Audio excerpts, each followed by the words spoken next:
ശരി, അന്വേഷണത്തിൽ വിശ്വാസമില്ല, മുഖം രക്ഷിക്കൽ നടപടികൾ മാത്രമാണ് ഇപ്പോൾ നടക്കുന്നത് എന്നതാണ് വസന്ത് തെങ്ങുംപള്ളി കോൺഗ്രസ് പ്രതിനിധി പറയുന്നത്. ശ്രീ സക്കറിയ ജോർജ്, ഇവിടെ ഇപ്പോൾ പ്രതികൾ ജയിലിൽ ചാടുന്നത് ആദ്യമല്ല. ഇതിപ്പോ സുരക്ഷ ഉള്ള ഒരു ജയിലായിരുന്നു കണ്ണൂർ സെൻട്രൽ ജയിൽ പോലെ ഒരു ജയിൽ. അവിടെ നിന്ന് ഏറ്റവും ക്രിമിനൽ ആയിട്ടുള്ള, കേരളത്തെ തന്നെ ഞെട്ടിച്ച കേസിലെ പ്രതി ജയിലിൽ ചാടുന്ന ഒരു സംഭവം ഉണ്ടായി. വലിയ വീഴ്ച സംഭവിച്ചു. അതിലിപ്പോൾ നിർദ്ദേശിക്കപ്പെട്ടിരിക്കുന്ന അന്വേഷണങ്ങൾ, ഏറ്റവും അടിയന്തരമായി സ്വീകരിക്കാൻ പറഞ്ഞിരിക്കുന്ന ചില നിർദ്ദേശങ്ങൾ, അത് ഞാൻ താങ്കളുടെ ശ്രദ്ധയിലേക്ക് സൂചിപ്പിക്കാം. ഓരോ സ്ഥലത്തും 5 വർഷം പൂർത്തിയായ ഉദ്യോഗസ്ഥരെ മാറ്റാനുള്ളൊരു തീരുമാനമെടുത്തിട്ടുണ്ട്.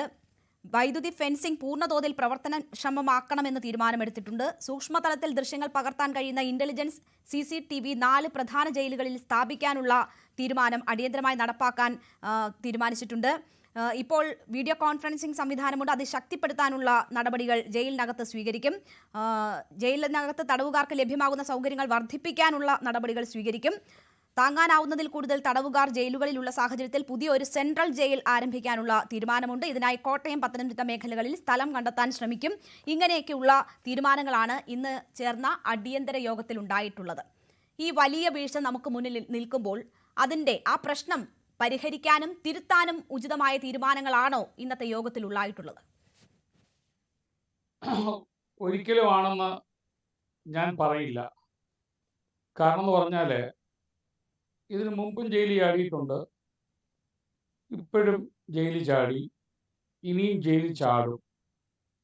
ഇന്നലെ ജയിലുകളിൽ മദ്യവും മയക്കുമരുന്നും അതുപോലെ തന്നെ മൊബൈൽ ഫോണും എല്ലാം ഉണ്ടായിരുന്നു. ഇന്നും ഉണ്ട്, നാളെയുമുണ്ട്. ഇവിടെ പല ജയിൽ DGPമാരും ഒക്കെ പോലീസിൽ പോയ ഡെപ്യൂട്ടേഷൻ പോയവരൊക്കെ പോയി റിപ്പോർട്ടും ഒക്കെ കൊടുത്തിട്ടുണ്ട്. അതിനെല്ലാം അവർ ലഘൂകരിച്ചിട്ടുണ്ട്. അവർ റിയൽ ടൈം സിറ്റുവേഷൻ അവർ റിപ്പോർട്ട് ചെയ്യുന്നില്ല. കാര്യം അവരിയ്ക്കുന്നിടത്തെല്ലാം ഭംഗിയാണെന്ന് വരുത്തി തീർക്കാനുള്ള ഒരു ശ്രമമാണ് അവർ ചെയ്തുകൊണ്ടിരിക്കുന്നത്. അപ്പം തീർച്ചയായിട്ടും സത്യസന്ധമായിട്ട് കാര്യങ്ങൾ അവലോകനം ചെയ്യാതെ ഒരിക്കലും ഉണ്ടാകില്ല.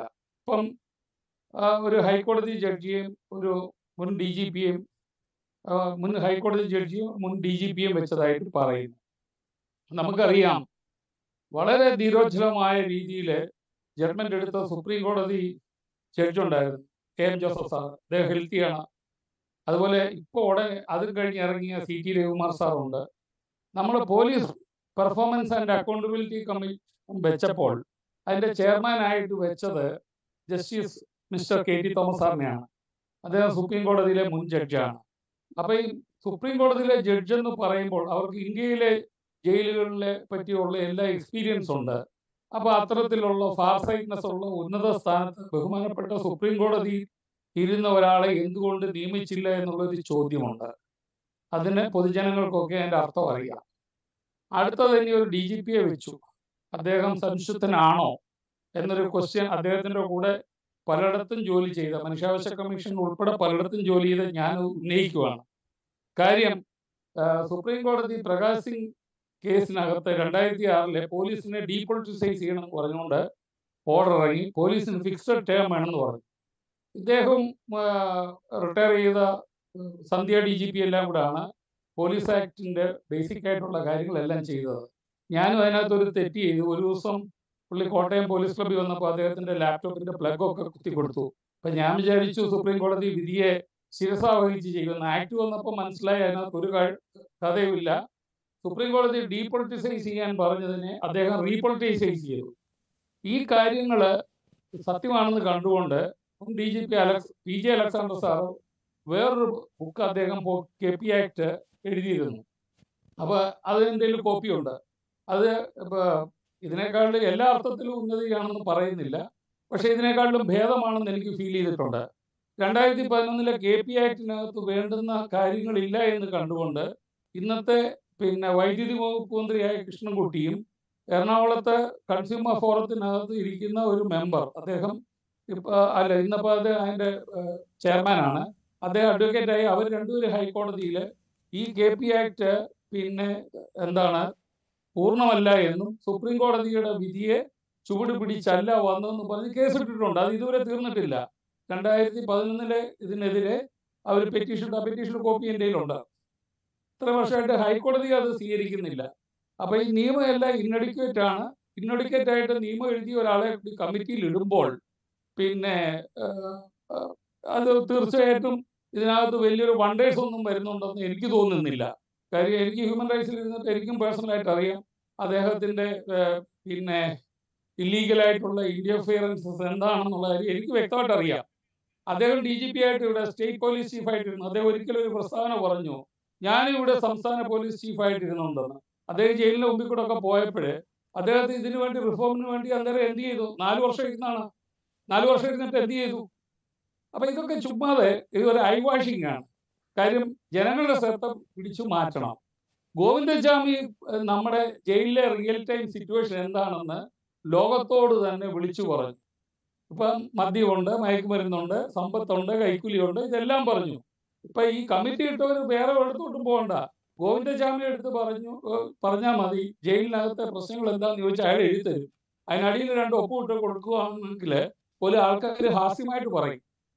ഞാൻ അതിനോട് യോജിക്കുന്നില്ല. കാര്യം ഇതിനു മുമ്പ് വേറൊരു കമ്മിറ്റി, ഈ പറയുന്നില്ല ജഡ്ജ് തന്നെ ഉൾപ്പെട്ട പിന്നെ വേറൊരു കമ്മിറ്റി ഉണ്ടായിരുന്നു.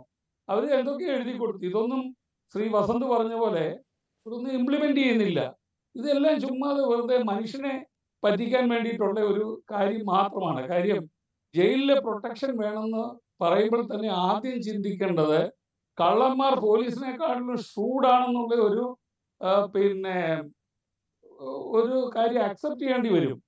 കാരണം അവരെ നമ്മൾ മോഷ്ടിക്കുമ്പം അവരുടെ ആർത്തി കൊണ്ട്, അത്യാർത്തി കൊണ്ട്, ഗ്രീഡ് കൊണ്ട് ചെയ്യുന്നതാണ്. പിടിക്കപ്പെട്ട് കഴിയുമ്പോൾ അവർ പോലീസ് സ്റ്റേഷനിൽ വന്നു കഴിയുമ്പോഴേ അവർ നോക്കുന്നത് ഹൗ ടു എസ്കേപ്പ്. ജയിലിന് പോലീസ് സ്റ്റേഷൻ സെല്ലിന് എങ്ങനെ ചാടാം, അവിടുന്ന് അവരെ റിമാൻഡ് ചെയ്യാൻ വണ്ടിയിൽ കൊണ്ടുപോകുമ്പോൾ വണ്ടിക്കകത്തുനിന്ന് എങ്ങനെ ചാടി രക്ഷപ്പെടാം, പിന്നെ റിമാൻഡ് ചെയ്ത് ജയിലിലോട്ട് പോകുന്ന വഴിക്ക് അന്നേരം എങ്ങനെ ചാടാം. ജയിലിൽ ചെല്ലുമ്പോൾ ആദ്യമേ അവരൊക്കെ ഒന്ന് ഇരിക്കും. കാരണം അവര് ജയിലിലെ ഉദ്യോഗസ്ഥന്മാരുടെ ഒക്കെ ആറ്റിറ്റ്യൂഡ് എന്താണെന്ന് മനസ്സിലായി കഴിഞ്ഞിട്ട് പതുക്കെ അവരുടെ സ്ട്രാറ്റജി അവർ വർക്ക് ചെയ്യും നല്ലതായിട്ട്. അപ്പൊ ഞാൻ നേരത്തെ ഒരു ചർച്ചയെ പറഞ്ഞു, ഈ കള്ളന്മാരെല്ലാം കൂടി ഇരുന്നിട്ട് എങ്ങനെ നിയമത്തെ വെല്ലുവിളിക്കാമെന്ന് അവർ ചർച്ച ചെയ്യുന്നുണ്ട്. ഇവിടുത്തെ ഉദ്യോഗസ്ഥന്മാർ ഭയങ്കര അതിബുദ്ധി രാക്ഷസന്മാരാരും ഇതിനെ കേർബ് ചെയ്യാൻ വേണ്ടിയിട്ട് എന്ത് ചെയ്യണമെന്ന് ഒരു റിസർച്ച് ഇല്ല. 1969 പോലീസ് റിസർച്ച് സെന്റർ വേണമെന്ന് പോലീസ് മാനുവൽ എഴുതി വെച്ചിട്ട് നാളെ ഇതുവരെയായി പോലീസിൽ ഒരു റിസർച്ച് സെന്റർ ഇല്ല. ഇതാണ് ഇതിന്റെ ഏറ്റവും വലിയ തെറ്റ്. കാര്യം കുറ്റകൃത്യങ്ങൾ കേർബ് ചെയ്യണമെങ്കിൽ തലച്ചോറുള്ള എന്ന് പറഞ്ഞാൽ എല്ലാവർക്കും ഉണ്ട് തലച്ചോറ്. പക്ഷെ അത് മാതൃകാപരമായി ഉപയോഗിക്കുന്നവരുടെ ഒരു കൂട്ടായ്മ, ഒരു തിങ്ക് ടാങ്ക് ഉണ്ടാക്കിയിട്ട് വേണം ഇത് ചെയ്യാൻ. 1-2 ഉദ്യോഗസ്ഥന്മാരെ ഏൽപ്പിച്ചുകൊണ്ടൊന്നും ഇതൊന്നും ഒരു കാര്യത്തിൽ ഇതിനൊന്നും റിഫോം വരാൻ പോകുന്നില്ല. കള്ളന്മാർ അവരെ കടത്തി വെട്ടിക്കൊണ്ട് ഒരു സിനിമയിലെ പഴയ ഡയലോഗുണ്ട്, പിന്നെ ഇന്നസെന്റ് പറഞ്ഞ പോലെ ഇതും ഇതിനപ്പുറവും ചാടി കിടക്കുന്നവനാണ് ഈ MM ജോസഫ് എന്ന് പറഞ്ഞ പോലെ ഈ കുറ്റവാളികളെല്ലാം ഇതിനപ്പുറം ചാടി കിടക്കും. അന്നേരം നമ്മൾ ചാടിയിട്ട് പുറകെ പോയി ഇങ്ങനെ പിടിക്കുകയും ചിലർ രക്ഷപ്പെടും, ചിലർ പോയി ആത്മഹത്യ ചെയ്യും, ചിലർ തിരിച്ച് ജയിലിൽ കൊണ്ടുവന്ന് ഇടുകയൊക്കെ ചെയ്യും. ശരി.